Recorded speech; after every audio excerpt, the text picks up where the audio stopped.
Here's another late development, and this news keeps coming in as we're talking here.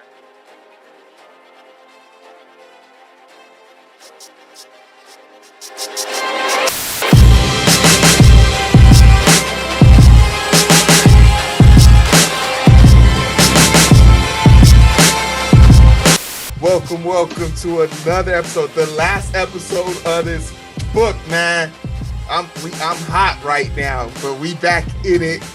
Books and Beyond Mail Book Club, the completion of our first books. This is an establishment moment right here. We have a lot of things to be thankful for. We got to finish the completion of our first book for 4 weeks in the making. Black is finally Dirty 30. Celebrations to their admin. Happy birthday. Happy birthday, bro. Happy birthday. He's turning up this weekend. Oh, Rob, go ahead, Rob. Let him know. Hey, I'm going to turn up with you. I'm going to do a remote turn up with you. Thank you, fellas. Remote turn up, baby. We in this joint. We all can't turn up because we got to work today, but we got to do what we got to do. Stay hydrated, fellas. But this is the Books and Beyond Book Club. My name is Heero. I'm your host for today. I have Rob, Black, and one of our four horsemen is down, but he's definitely going to watch this a little bit later. And he probably creep in. A few people probably creep in. Shay probably creep in, but we're going to complete out this book, and we're looking at, I think, chapter 16 to 20. But real quick, you guys, how you doing, Rob? What's good? Man, every day above water is a blessing in my eyes. I'm doing good. That's what's up. What's up? Dirty 30. Black, man. What's it like joining the club, man? Welcome to the club. What's up? Man, I done seen the white light already. Yeah, it's nice, ain't it? It's nice. He went from an Apple Watch to a gold Rolex, it looked like the other day. I was like, damn. My boy gave me a Movado. Oh, that thing looked pretty. That was pretty right there. Yeah, my boy gave me a Movado for my B-Day. I need friends like that. Man, that's what I would say. We pulled that motherfucker out. He like, oh yeah, this y'all gifts. We had the matching joints. Already. And man, there's so much we can go into right off top. There's a part of me that's like, man, fuck this book. But we gonna finish it out. And then there goes the spread. If y'all know where Black live, y'all got an open invite. But if you're watching this on YouTube, the money tree up. It's already too late. Money tree is up. We are talking about chapter 16, and chapter 16 was kind of quick and sort of like one of those recon type things that Freeman does throughout the chapter building.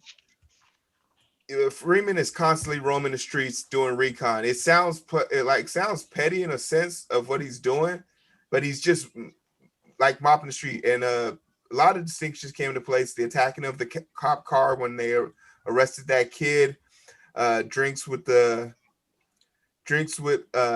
mother, and what was this other one I put down here? Appeal to the rebellion. Like how do you appeal to the rebellion and just walking with freedom? But just off top, Rob, was there anything about chapter 16 that kind of stuck out to you? 16, like you said, was a pretty slow chapter for me. I mean, he mentioned how he didn't really interact with Caucasians or whites until he ended high school. And then when he ended high school, it was kind of 50-50. He talked about the rebellion against the police, as well as him grabbing drinks with Shorty's mom. I think that was the character's name. But outside of that, I feel like we could have done without this chapter. Yeah, 16 I feel like 16 was a filler episode. Yeah. It was just a lot of stuff. Black, was there something in 16 that caught you? I know you read this book 3 months ago, so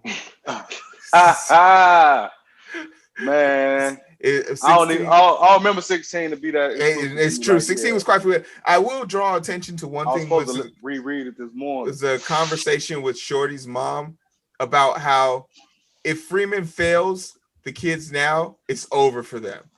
Like, oh yeah, okay, now I remember. Yeah, like that was the one defining thing, that it was the first time I saw someone apply pressure to Freeman in the sense of whatever you got going, bro, is cool, but they're banking on you, whether like, because Freeman's ready to die any day, but him being dead doesn't help them.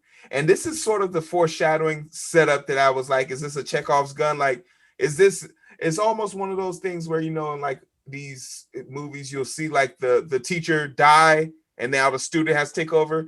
But that's not really what happens in the real world. If your mentor dies, you fucking lose it. Like, you probably aren't going to make it because you probably don't have everything you need. But for some reason, the mentor died. So all of a sudden, you know everything he knew. That part kind of scared me, but we can push on to 17 because it was something exclusive about 16. It was the fact that Shorty ass was doing dope now. He was a fiend now. Yeah, that's and then the thing was, like, he was wondering, like, his mother wasn't trying to understand that, like a lot of parents don't. She tried to justify how much he used. Yeah. So it was like, mom, he gone. You know, you got to either stop it. He ain't no coming back from where it was. And mom's one trying to understand that. She's like, yeah, he don't do it like everybody else do it, but next week her TV gonna be gone. Exactly. Hey, real life. So pushing with 17, this is also this from 16 to 20. They're poking holes in Freeman's plans, man. They're testing Freeman because we remember in chapter 14, he talks about how they don't want to go on the third night. They're going to start. But unfortunately for them here, they're already into night 4 of the riots and they haven't made a move. So Freeman's plan is already being like put under pressure and they're showing its resolve.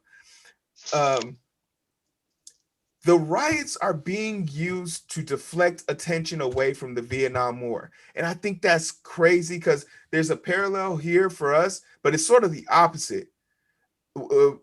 America is in general, since after a 9/11, okay with blowing up or killing. Like, we are oblivious to it. If you ask the common American, hey, where do you think our troops are stationed right now? If I told you had troops stationed in Japan and North Korea, would you believe me? And they'd be like, who are we fighting there? But we got people there. So it's like kind of crazy to talk to people now and hear their perspective on this. Black as a person, got people everywhere. Yeah, Black as a person who's in the military, who served in the military. Do you find it strange that they are using these riots to deflect from them? Like, is this something that's a normal protocol? Like, isn't as far as you saying, as far as the war, like what they do in back home to avoid people talking about the war? Because, you know, for us, in retrospect, the Vietnam War was a lost battle for us. Like, we had no business. Most of the war, any war that ends in a truce is a loss. Exactly. So the deflection of using the riots, is this a tactic you could see them using today? For me, I never liked for them to update people about what the fuck was going on over there while it was going on. I never understood that. Like, the American people, if they want to know, they'll join. Like, we don't need to tell people exactly what we're doing because that's how they fucking find everything else out. The more talking we did, it's how everybody found everything out over there. So I always was against that shit. So I don't care what they do to avoid the civilians knowing, because if the civilians know, that means the enemy know. So if we station anywhere, we, like, you know, the military is like the Avengers, bro, in real life. We are every single where, every place in the world that you think we not, place that we can't be, we are there. It's not like, you know, Americans ain't somewhere around us, everywhere in this world. All right. Rob, if you're Freeman right now, and you got 28 dead, none of them white, like, what's stopping you from calling your boys to the street? And there's an issue I have here with Freeman where he has the ability to prevent these 28 people from dying just by having his people on the streets. What's your holdup? Do you have a holdup with him delaying this? It was actually one of the calls that I appreciated the most about Freeman, because in my eyes, he really showcased his discipline and his willingness to stick with his plan of the long game, even when, let's say, that third day came and went and he didn't strike, right? It was because the National Guard wasn't where he wanted them to be. So he was like, I'm gonna just wait till they fall exactly into my trap, and we'll talk about what happens when they fall into the trap. This is a valid point. His patience, go ahead. Yeah, and also you don't want to act off of anger or anything like that. You don't want to make a Emotion. move off of emotion. So you want to make sure you're Mhm. doing everything when you're better. You know what I mean? And, you That's know, always the best thing for everything. We're gonna learn a lot about emotions from the Colonel in a little bit. But before we go to him, I want If to that's what also you want to bring call that, yeah, if all 5-7 of them. Before we go to him, I'm going to talk about the terminology that was used to describe the riots. The thing that needs to be made abundantly clear is that they are not acknowledging the fact that these riots and these actions aren't taking part due to, like, you know, people from the gangs. They think that there's like communists, Germans, somebody else is insurgent.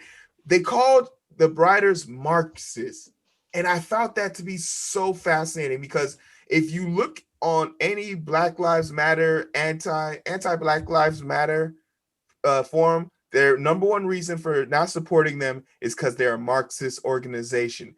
And I found those two words, like the fact that those words were being thrown at protesters back then, and now it's our own people throwing it at our own protesters, is baffling. Rob, do you see an issue with the fact that language of our oppressors is now being spewed out by our own people? I read that honestly, and I kept moving. I was more so focused on Freeman and kind of seeing his plan be executed. So like I read, I was like, damn, this is crazy. But it's like I want to see. I want to see what Freeman really is about to No, be that's about. absolutely fair. That's absolutely fair. I guess the only reason why I stuck to it is because the most powerful form of like uh engagement to get the people going, it's already been told to us, is black people's propaganda. When we speak from a soul. So when our oppressors have figured out that, oh, you know what, we just need to get somebody on their side to say what we want to say, it's gonna make it easier on us. Get the black person to call the black person racist, and the white person don't gotta worry about it. So I just wanted to draw that parallel, but let's push on to it because we get to meet the 5'7" Brigadier Colonel. You feel me? Big 5'7". He's 5'7", bro. He's 5'7". I wrote it down. I was like, "Oh, I'm gonna bring this up because the way Freeman has described everybody, but he only describes people's features when it's a defining attribute. I'm like Pretty Willie. We know he's the light skinned one. Like but like if you really sit here and thought about what the general looks like, you don't really remember or know. Yeah. But he took time. The dude that he beat up with the judo chop in the beginning, we know what he looked like. He said he had a red neck. Like he literally said that. So like we know what these cats look like. So it was kind of baffling to me when the colonel showed up, and it was this level of incompetence that really said something to me. Like, damn, is this front line that's supposed to appease the people? Really just that simple, a bunch of idiots with just better armor. Like, do you have any response to that, just his description and how their approach went? That's your You are butt. Rob. Oh, okay. For it's the army. So off back, you're not gonna get the best military mind in the world, bro. The army sucks. You like if you watch any ever war movie, if you know anybody that's in the military, you know they're not you're not. It's the army, bro. That's why I always tell people don't have to worry much about the National Guard because they're fucking civilians with like they did Boy Scout training. That's literally how Freeman described them. He said they were just they were police officers with more armor and more guns. That's it. But it made them that much more dangerous because if you think about the training differential, it's just that much again. Did you see a significant jump? Do you think these people were just looking to create harm and havoc in the ghetto, Rob, or were they actually part of that whole fear mongering? Like they thought they were being attacked? Yeah, just fear. I think I think the interesting thing was how, like you mentioned earlier, how the government was basically saying, "Oh, there has to be some sort of communist behind this, right? Yeah, Behind these attacks. It can't just be black people being strong." And I feel like in those statements, you're undermining or you're underestimating your opponent, right? So I feel like when it comes to the National Guards, honestly, I feel like some of them just wanted to bust a few heads. yeah. And the speech that the colonel gave was sort of like, we're here to restore law and order, which is a phrase that our orange Oompa Loompa uses quite often.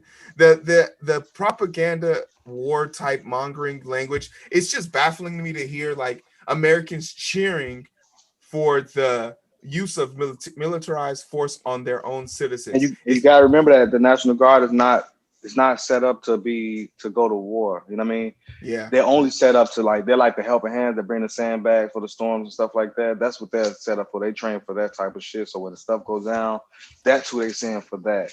So when they come and stuff like that, they all operate all fear. So they anything that goes down, that's why they were shooting so many motherfuckers. Definitely. But now let's talk about the plan, the setup, and Uncle Tom. I love the fact that he once again, it's just like taking the N word back. He took that Uncle Tom and he made it his own. Let's talk about the first set of heists, because there was multiple of them, but the first one was probably the most engaging.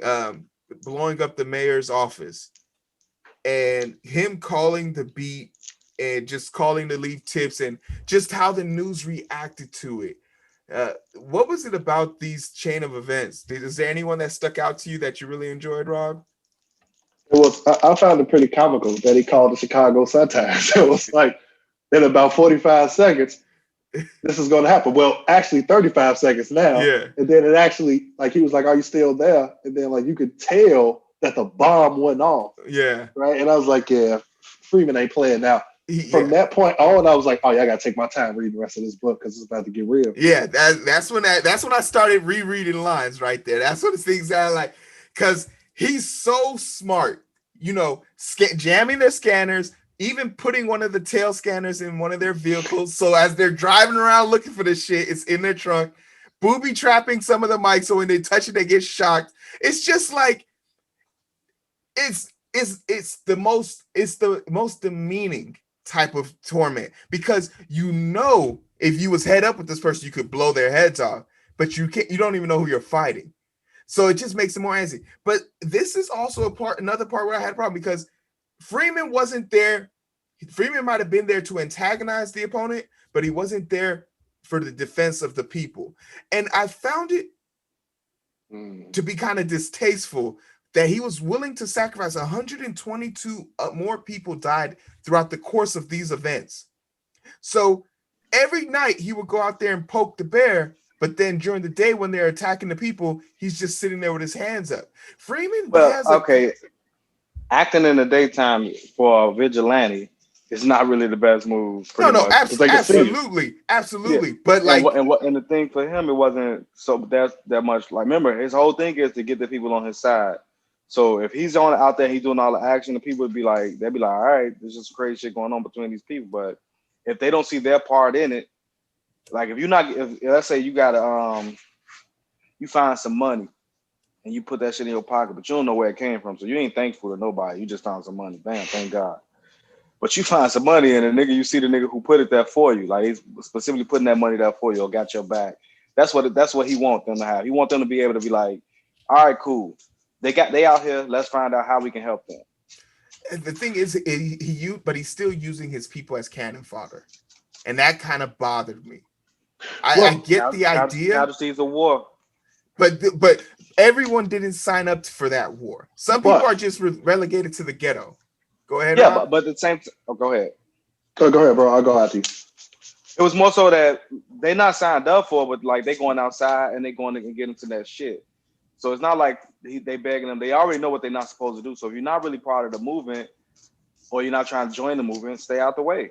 I mean, but he can't delegate that because he's not. Remember, it's not a public club, so everybody know about it. So he can't like put up a thing like, yeah, stay in the house, because that way everybody know who they are. So right now he's still moving in the shadows. But nobody knows who they are. And the reason why, and the author did a great job of explaining this. We're talking about the time, the time that they had a bunch of random people just shooting with handguns from the rooftops, and it drew the fire of the military, and it ended up killing a bunch of people who were following the rules, who were in the house at curfew.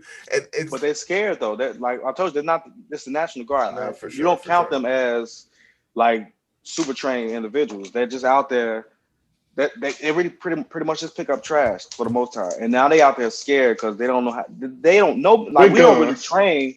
Yeah, they don't really train for like city combat.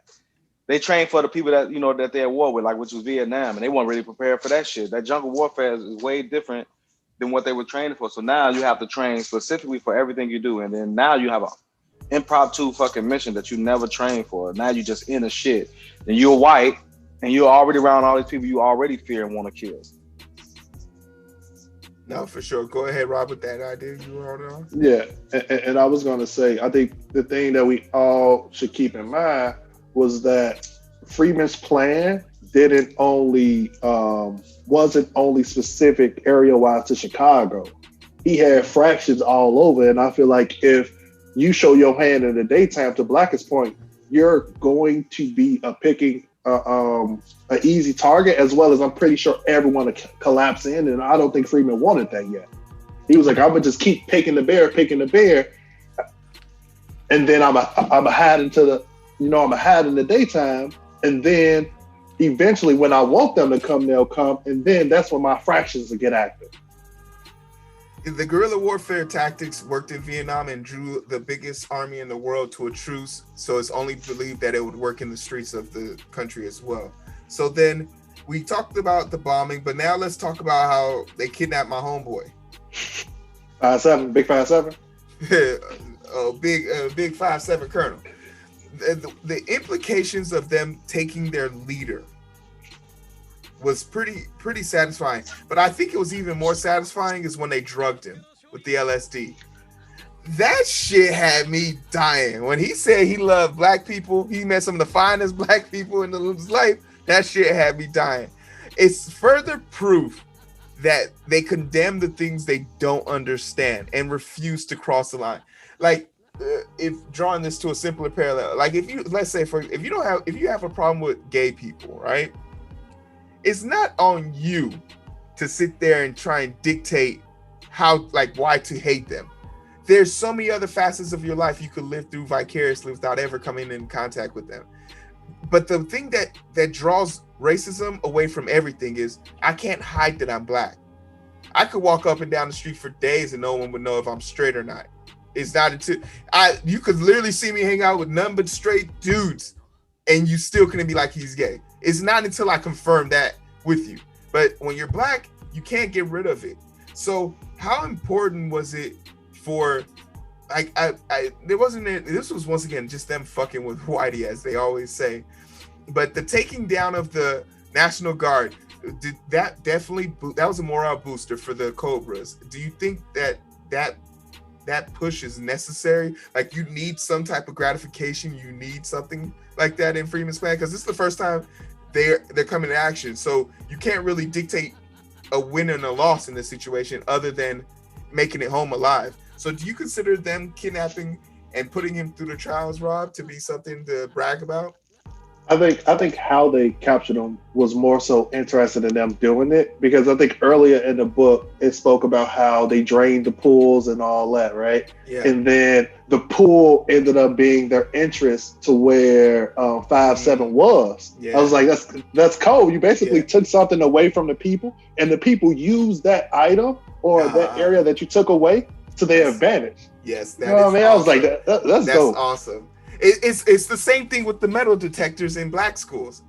Somebody went to Chicago. Chicago has some of the worst gun violence in the country. Okay, shut the fuck up. But guess where Chicago school shootings are least likely to happen? Chicago public schools. Wonder why? Because they got 6 officers roaming the hallways at all time and metal detectors at every door. So the thing you use to oppress our kids is the thing keeping us safe, while 132 other kids, unfortunately white, are being shot by Timmy's fine. His dad has how many guns? He's fine. Don't worry about it. He's just, he's let boys be boys. And then Timmy come up in there and start shooting. So white people are like, especially the system. I say white people, but I mean the system. They're constantly trying to find ways of oppressing us, and as black people, we adapt. We don't die, we multiply. Baby's kids, man. We survive. But that's a few more things for 17. I was talking more about communism. In the colonel's crib, they kidnapped him. So then let's hit up 18 real quick, right? And the revenge plan is now officially go time. They bring in the big boys, like the M4 boys. Like, it's time. Like, oh, okay, we gonna start bringing people in.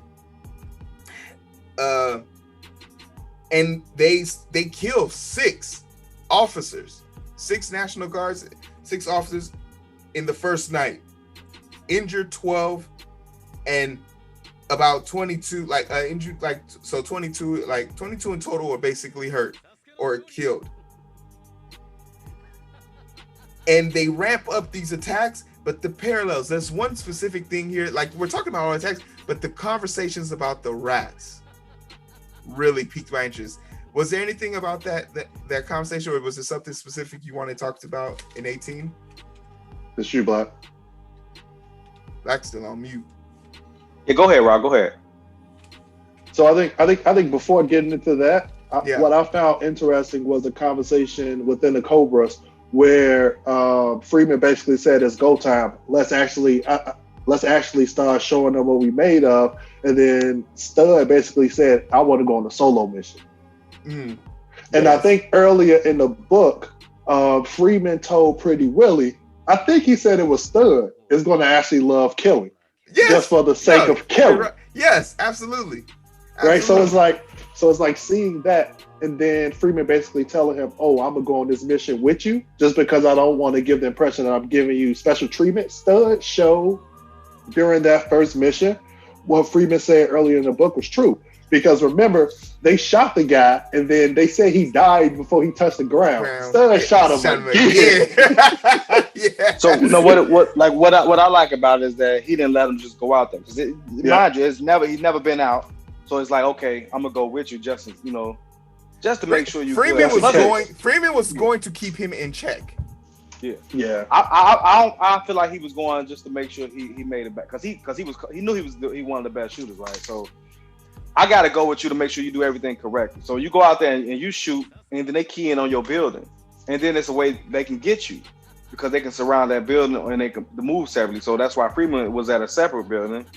So it's always best to have more than one sniper. Except for when it depends on where you at, and but it's definitely always good to have another person with you. Yeah, definitely. No, you're absolutely right. The callbacks in this chapter is bearing fruit, because when they talked about the whole bloodletting, I was like, okay, this is all right. We get it. Like, but now seeing it come back full circle, that's awesome. I'd like to call. Was there anything else you want to call attention? Because the rats segment was the only one that really caught my eye in this part. The conversation about the rats and the nature of rats. How it don't matter what type. Black said this like 2 episodes ago. It don't matter what type of rat it is. Raccoon rat, bat rat, rat. Black people don't like them. And we purposely hunt these motherfuckers because we don't like them. Like they live where we live, and they are constant reminder that we are not where we're supposed to be. But rats aren't afraid of humans. Mm-hmm. They just understand it's easier to get out of our fucking way. Like when we show up, move out of the way, they'll leave, and then we can go back to doing whatever we want. They like pigeons though, depending on wherever you're in, because they won't move and they will chase you. Because I've definitely been chased by a fucking rat. In a project, bro. I'm on my way to take out the trash. We got the incinerators in the project. Yeah. The rat was on the porch, and that motherfucker look at me, I look at it. I take a step forward. That motherfucker came closer, and then it just started darting at me. I'm like, this motherfucker chasing me. Gotta punt the hose. And in my project building, we had like the incinerators in the middle of the floor, right by the elevator. So right off the elevator. So what we used to do as kids, we used to hate taking the trash out, because on certain floors, run over there, throw the trash, rats. So what people do is just swing the trash around the corner and run. But me, one day I'm like, man, I'm about to see what's in these rats. So I walk into the incinerator, drop it. Boy, the rats start chasing me like the movie Will. I had to get up out of there. Oh God, boy, I watched Will the other day too. I'm like, oh shit, man. Big Ben will do not fuck around, bro. He just look at you like, hey, go get him, y'all. That's hilarious to me. But it was just talking about how, like, the duality that I pulled from it was like how there are some people in our community who are just they're like the rats, man. Until you approach them, they won't do nothing, but they'll remain docile. I feel like Freeman is that aggression. He's poking these people to, hey, you don't have to take this. I know avoiding Whitey is a lot easier, but we're in a corner now. So this is when all the propaganda started to really pick up. And 18 was pretty short, unless you got something to cover, because 19 is what I had next. No, I think 18 was the stud show. Yeah, pretty much. And he was knocking them down. The fact he shot that dude again on the ground, I was like, damn. It's called a dead check.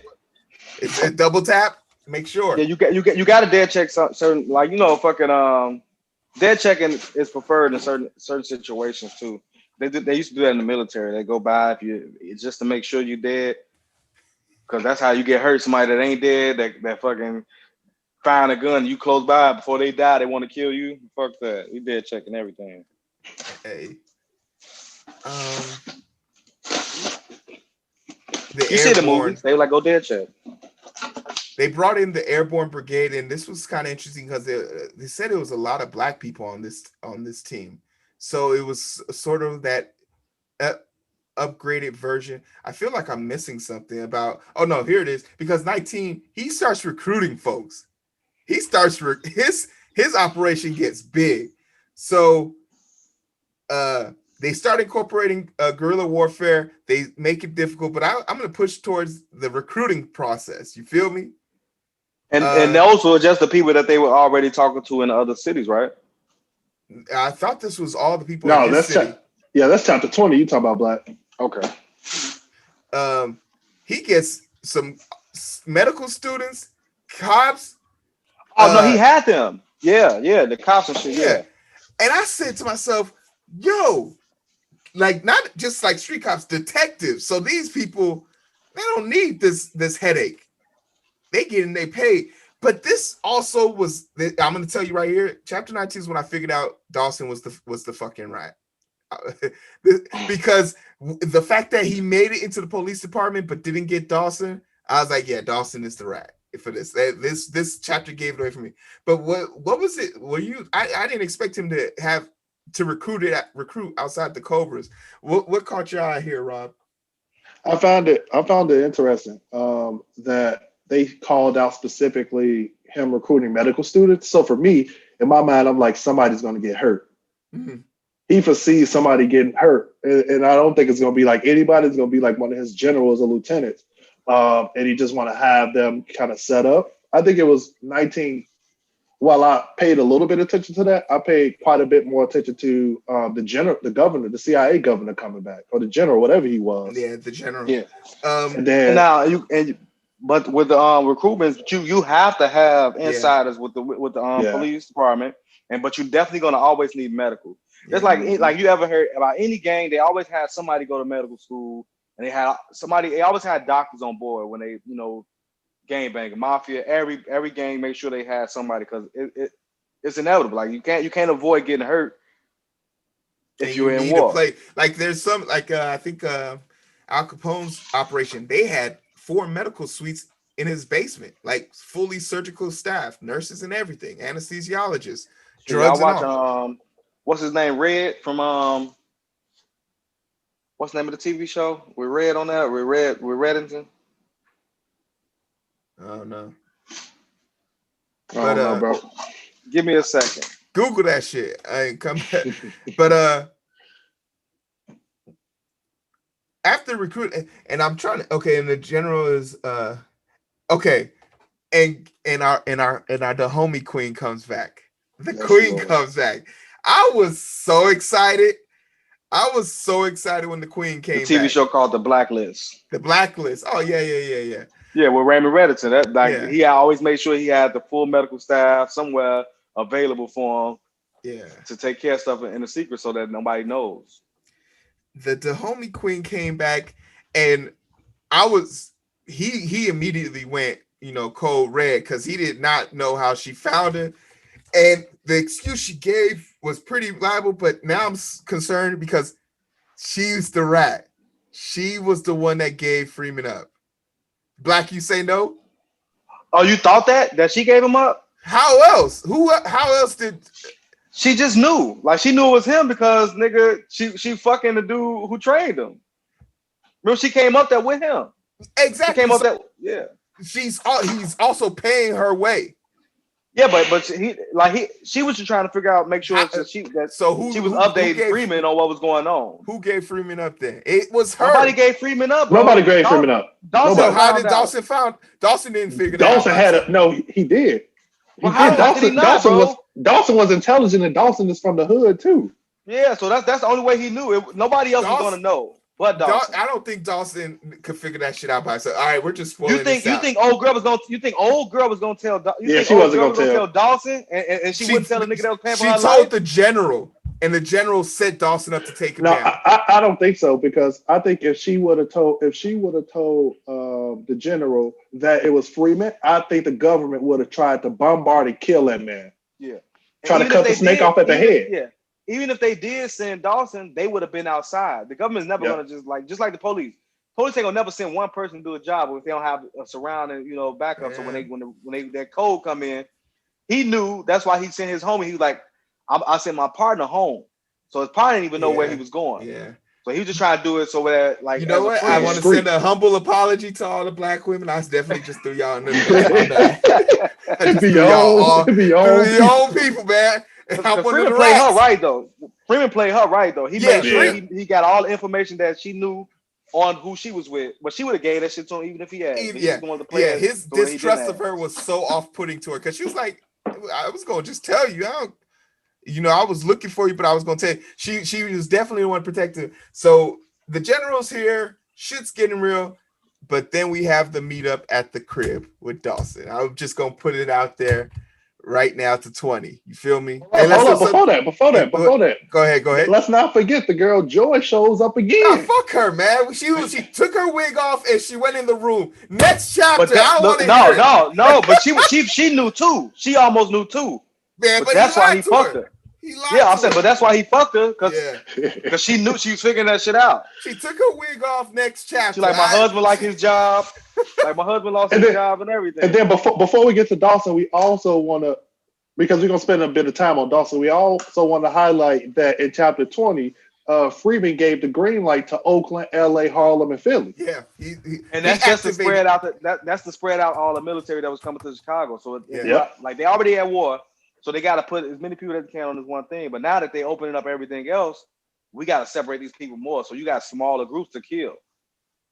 No, definitely. This is now a full-on war. This is a civil war. Not a civil war. This is a people versus the government. And it's Vietnam in America. And it's kind of funny because it's a group of people overseas being oppressed by our people, and it's our own people being oppressed by our own government. Our government is doing double taxing. Dude, it's a great parallel for the Vietnam War. You know what? Which one y'all want to take this, Rob or Black, for this Dawson? Go ahead. Because I feel like Black been wanting to talk about Dawson since the second meeting. Yeah, back since chapter the first episode, Black has been ready to talk about Dawson because I said it. I'm gonna pull the records. I know I said, I'm like, Dawson's gonna be the one that fucks this up, and I probably made a face. It bothers me. It bothers me because Freeman couldn't, as great as Freeman was, he couldn't see past his own shit. Like, how did he not? He knew because he was trying to get him on, but he knew he couldn't get him on board. So he now he got to move a little but. It wasn't up to him, that dude figured that out because. But why not kill Dawson earlier? Why not kill Dawson earlier? You killing all these other people. Ain't no telling who would have replaced Dawson though. It wouldn't have been somebody, but no, it would have been nobody smarter than Dawson. Dawson was his greatest enemy. That was his way in though. But he had to use Dawson so he can know certain shit too though. Like if it wasn't for Dawson, he would have knew nothing about how the ride action was gonna be. Yeah. Like he still had inside shit because he would talk to him as a friend. So he'd tell him so this was going on at work. When do you think Dawson found out? What tipped Dawson off? What do you think tipped Dawson off? I feel like Dawson started to put everything together where he was like, okay, I know this dude was in the CIA, so I'm pretty sure he got some elite training right? All this stuff didn't start happening. The Brother Man came back. Yeah. And you know, that was something that kind of made me say, like, it's sort of that, how does no one know Clark Kent is Superman just without glasses? Like, a dude from the CIA with all this special training moves to Chicago, and all of a sudden some covert shit starts happening. You mean to tell me nobody put two and two? This is just further proof of what Freeman said. They don't expect black people. We the best field agents you've ever seen. No one's looking for us. The fact that they were able to steal uniforms at a predominantly white job and still be looked at, oh, we have janitors. Obviously, this place has janitors. When they were moving the bomb, like, they literally walked onto the streets in uniform and they're like, oh, it makes perfect sense. They're janitors. They're moving cargo. Like, it's just baffling to me how much disrespect they give us, and it kills them every time. But I think Dawson found out once, because of Freeman's infatuation with intelligence.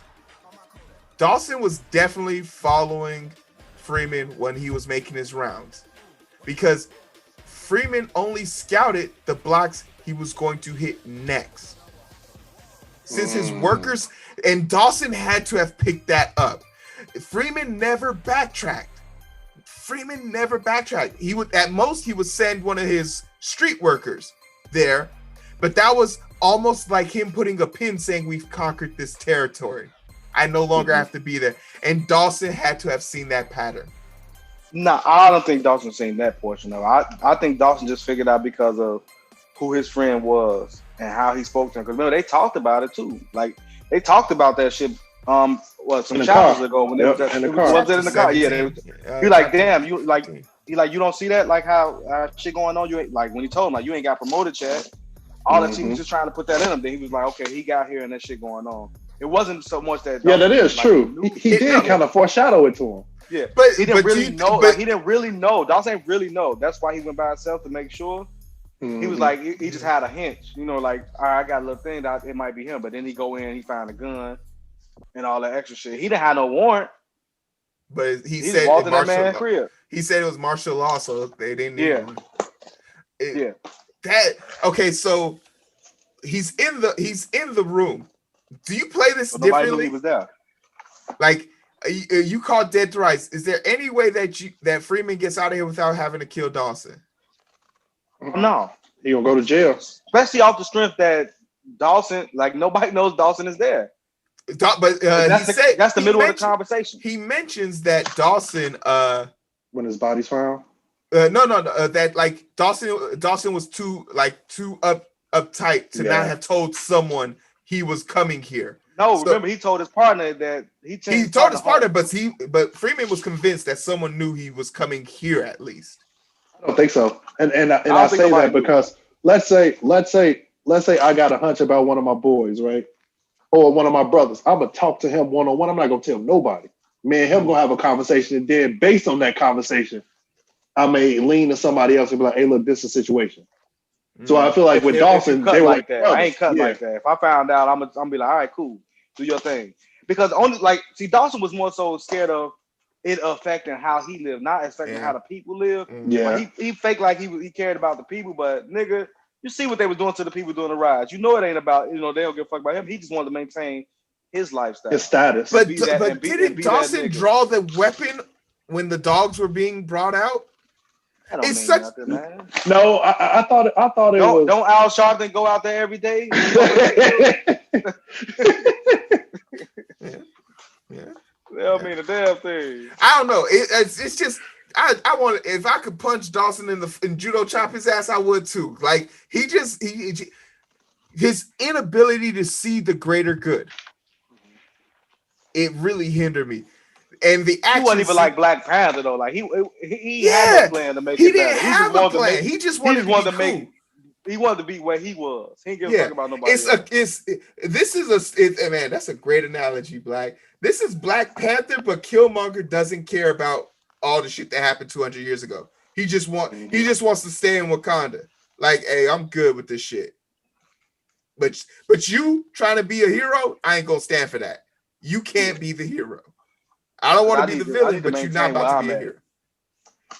So Freeman is shot. he's bleeding out. He calls the boys, all the generals, Freeman dead. basically. And they have a great discussion about how, damn, you just killed your homeboy. And Freeman looked this man square in the face. He looked Willie in the face. And you might have to someday too. Mm-hmm. That was right there, the passing of the torch. You have now seen the ultimate sacrifice. For too long in this story, I felt like Freeman was relying heavily on the Cobras to act. This was the first time Freeman got his hands dirty, and he paid. Well, this isn't the first time. Remember, No, he was out there smoking motherfucker. Yeah, when him and Stud went on the mission, they was going crazy. Yeah, that's true. That's absolutely true. But I didn't know if Freeman got the confirms or Stud got the confirms. No, they both smoking motherfuckers. Okay. But they had to draw attention in different places. You know what I mean? Okay. All right. So, but for what it's worth, like, get your hands dirty. Like, take out your brother for the cause. That's just a nigga you knew. Everybody. Hey, hold on. But he clearly called. Do you think out of everybody, would it not be fair to say he literally said Dawson could replace him in a different situation? No, that's no. I'm saying if Dawson was down for the people, but he wasn't. So now he got to replace fucking the other dead people. Do you think it's possible for someone that shallow to get that close to Freeman though? He knows. They grew up together. So remember, they mentioned they used to fight when they was kids in different games. Hey, you know what? And that's true. They did. Hey, this book has been foreshadowed since the beginning. Like, they did mention that they were in a different game. I hate this fucking book. This book is cold. It really lands a lot of punches on me. So he kills him. He's sitting there. They put him in the mailbag. He's sitting there. The foreshadowing of the song, God Bless the Children. Freeman dies here, right? They don't say it definitively, but he definitely bleeds out. Yep. Because it said he hardly hurts at all. That's the foreshadowing. You dead.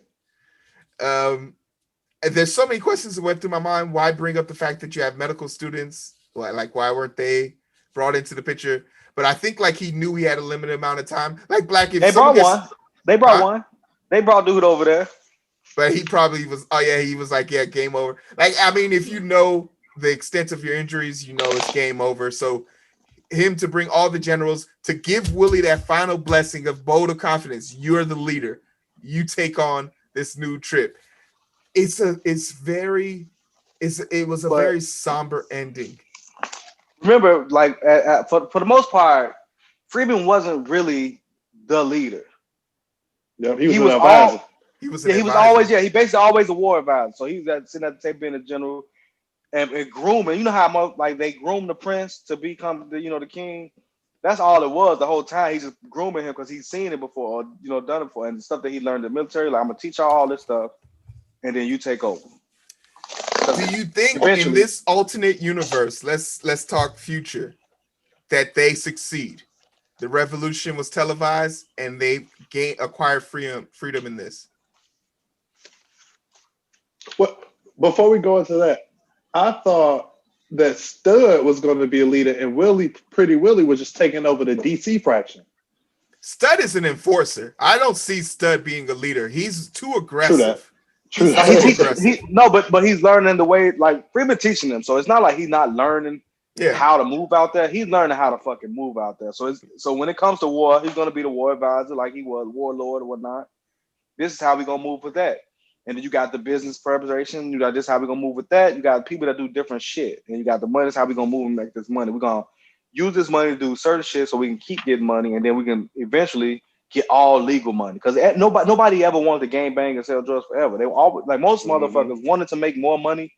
Because the money, like, you can make money in drugs, but you can make so much money illegally, legally. You know what I mean? Like all the money that these motherfuckers make illegally. Established gangster. There's two types of gangsters. There's the gangsters who have to get money from the people, and there's people who are paid to take money from the people. Like, there's an established gangster hierarchy.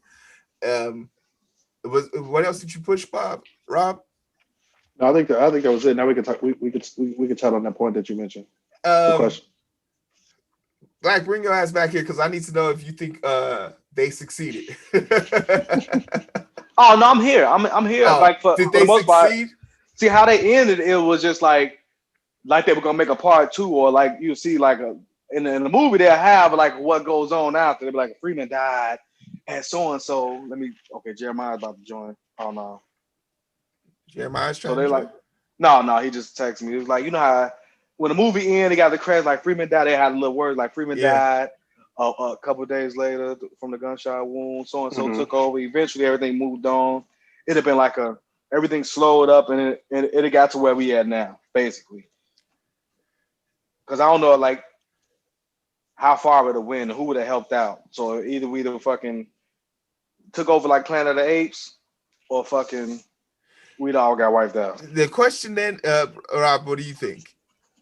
I think so when Freeman killed Dawson, it kind of reminded me of this passage that I was reading about Nat Turner. I was reading this article and it basically said he lined up 1,000 slaves, right? And he said, "Who wants to be free?" And 1,000 of them stepped forward. And then his second question was, who's willing to do whatever it takes to truly become free? And only 900 people stepped up further. And he was like, the first thing we got to do is kill these 100 that don't want to do whatever it takes to be free, because they can be detrimental to the movement. A lot of people talk about Harriet Tubman and how she did all things, but Harriet Tubman was a ruthless woman. A lot of people don't know this about Harriet Tubman. I ain't gonna say she was ruthless. She was just out to get she had one job. Get that job done. But I'm talking about in the extent of how she got that job done. She would literally murder you on the spot if you held her saving you up. Like if you weren't prepared, if she was like, "Hey, you need to have this with you. This is the amount of stuff." Like I love the way it was described in this article, because I don't know if you guys have seen The Transporter, but basically, remember the opening scene of The Transporter? He was like, "I thought you said it was going to be 3 guys, and it was going to be 100 kilograms." Yeah, and the way it's like, "It's 4 of us now," and he's like, "I'm not leaving until y'all get this shit right." And you have about 30 seconds till the escape window is gone. And he was like, I have plausible deniability. You guys have guns. I don't. I'm just sitting in the car. I will literally say you guys kidnapped me, and that's the end of the shit.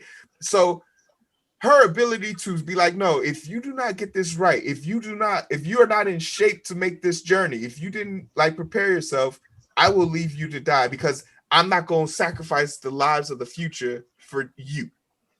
So, because if you at least know where we about to go. Exactly. So if you don't make it to there, nigga, you gotta die. Exactly. If you can't make it to freedom, then you're not gonna make it anywhere. So I think that's Nat Turner phrase is such a great one, because this story is littered with people fucking up the movement, and we see it today. And I call them the 2.0 black people, the woke 2.0 black people.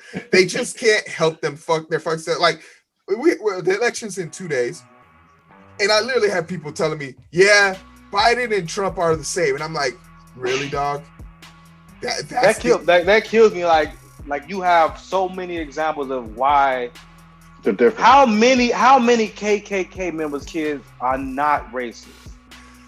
Like there's no direct kid that don't have at least a certain amount of racism in them. Yeah. Maybe a couple generations down, but my nigga Trump daddy was in the KKK. Ain't no fucking way he wasn't raising his son. Like you see the kid when you watch the 42 movie about the first black baseball player. Yeah, the little boy was right there Jackie in Cleveland. So they like they all screaming nigga, and the little boy looking like, damn, what's going on right here? Yeah. He's like, get out of here, nigga, and he fucking joining. No, that's who yeah, it's baffling to me, and it be the weirdest people too, because it be the people who be oppressed. Like I'll be like, black guy, your grandmother died. Talking point. That's what the talking points is what killed me.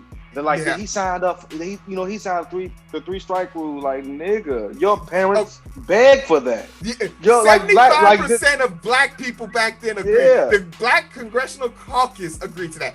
Bill Clinton agreed to that. My political lord and savior Bernie Sanders signed that shit. Like, you were literally dealing with a group of people who had never seen a drug take control of a group of people in their life. Like, crack was like, everybody talk about the opioid crisis. Now multiply that shit by 10. Crack and heroin. But then, even back then, Bernie said, this is not all we need to do. Yeah. We need to do more to improve that. Bernie said, but at the same time, black people love that shit. That's what they fall for. That's why I said you got to blame the older generation, because they gave up on their own people. No, absolutely. They were just okay with like, you know, let's stop just trying to do whatever we can. Fuck what kids they got. And furthermore, a bill doesn't send people to jail. It's the people who enforce the bill. Police systemically since day one have had it out for black people. So as even though I could go across the street right now to Milliard's house, which is an old 65-year-old lady, and put crack cocaine on her desk, if they heard she has crack and I have weed, they're coming to my house first. It don't matter. If they gonna arrest us both, but they gonna come get my ass first. and that's our charge is gonna be less. They gonna lock up. Remember, cocaine was different from crack back then. Yeah. Now you go to jail for coke, you be okay, but you go to jail for crack. Oh yeah, that's getting the book. That's crazy. Book. And what's the ingredient difference, Black?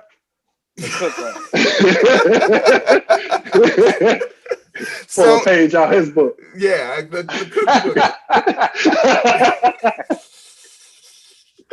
So the dynamics of it.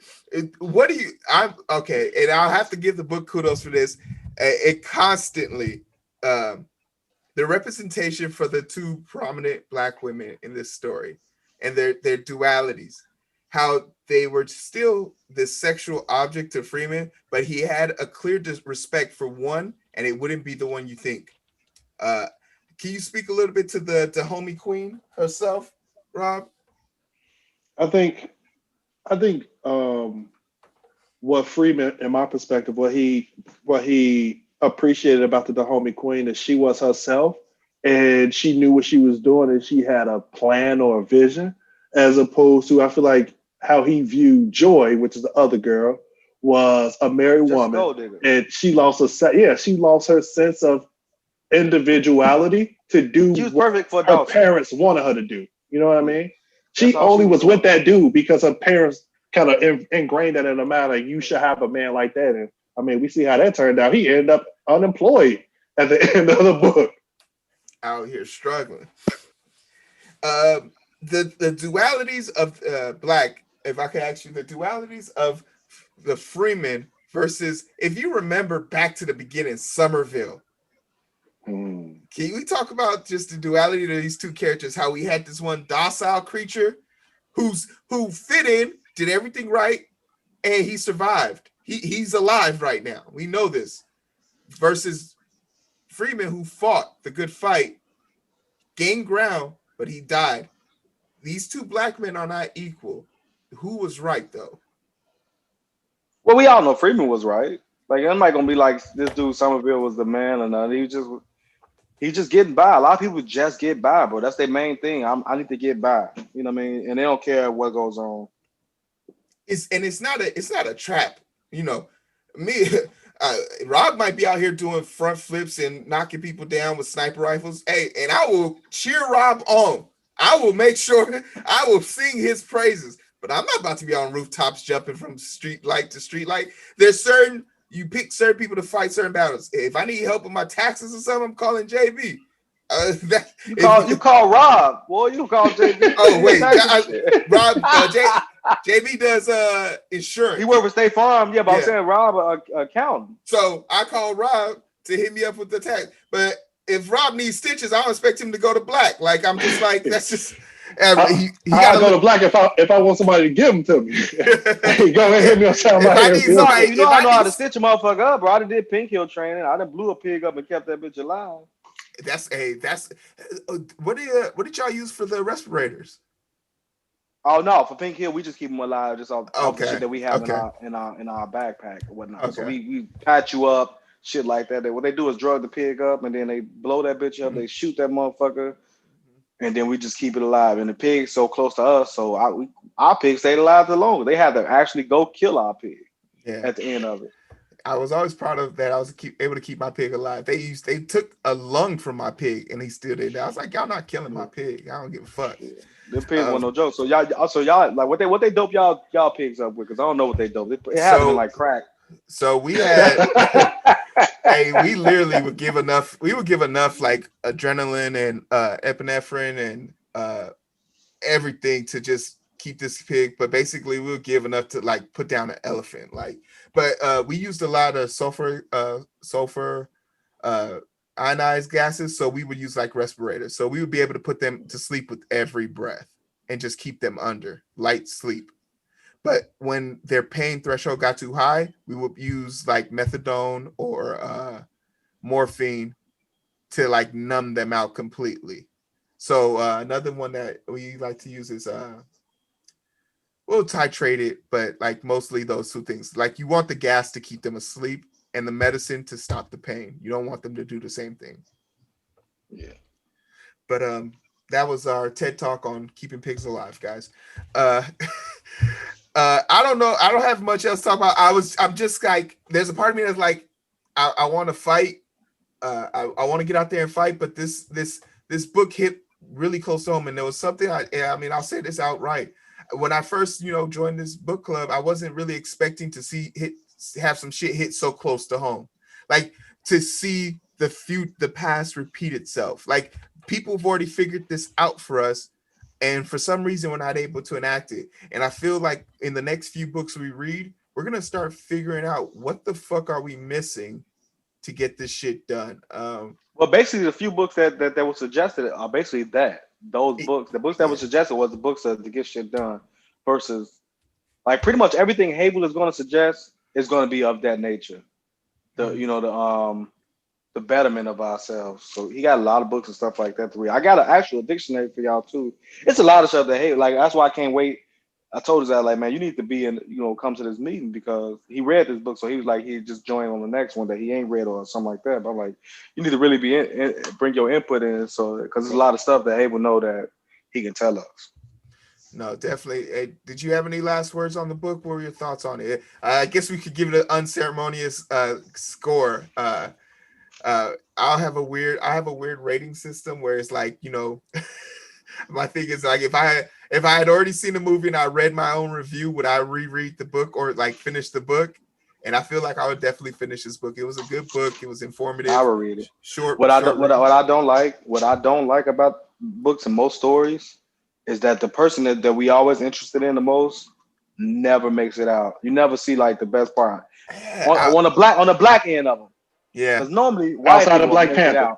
Outside of Black Panther, the movie, that was the only. Yeah. Nah, that's fact. But in real life, they took it from us. Yeah. But what do you think, Black? I mean, Rob, what do you want to rate this as? What is your final thoughts on this book? So for me, if I had to, honestly, this is probably the best book I've ever read in my life, honestly. Because for me, when I started in my profession, I dealt with imposter syndrome a lot. And this book touches on it time and time again. And it basically shows like you can elevate yourself and still be close and tied to your people. You know what I mean? You can do them both. Now, I'm not going to be out here forming a militia, but there is a lot of stuff that I've picked up that I can take back to my community. Definitely. But Black. That's kind of what I wanted to do. Like as I got in the military, I wanted to come home and train people to do everything. But when I got back, I'm like, they mind ain't ready for shit. Mm-hmm. I'm like, I'm not about to train these niggas to do nothing or try to train them to anything when they fucking gonna go out and do dumb shit to each other. Yep. No, definitely. It's painful to think about how. Even I have a contest right now about if you share one of my videos with me and a friend, I'm gonna give you $200. And literally, people are saying, "Oh, can I just be on the list?" And it's just like, motherfucker, it's social media. Damn, they just want to. It's social media. But like share a video because I know I'm gonna win. It's only 3. Hey, there's only 7 people on the list. Don't share the video, bro. It's low. But like it further speaks to like you're saying. My dad, we all know about you can bring a horse to a river, but you can't force it to drink. But my dad always had a weird twist on that story. He said you can force the horse to drink, and I was like, how? He's like, drown that bitch. You might not have a horse no more, but if you couldn't get the horse to do what you needed to, you probably did need the horse anyway. Hey, that's what Freeman did to Dawson. He drowned.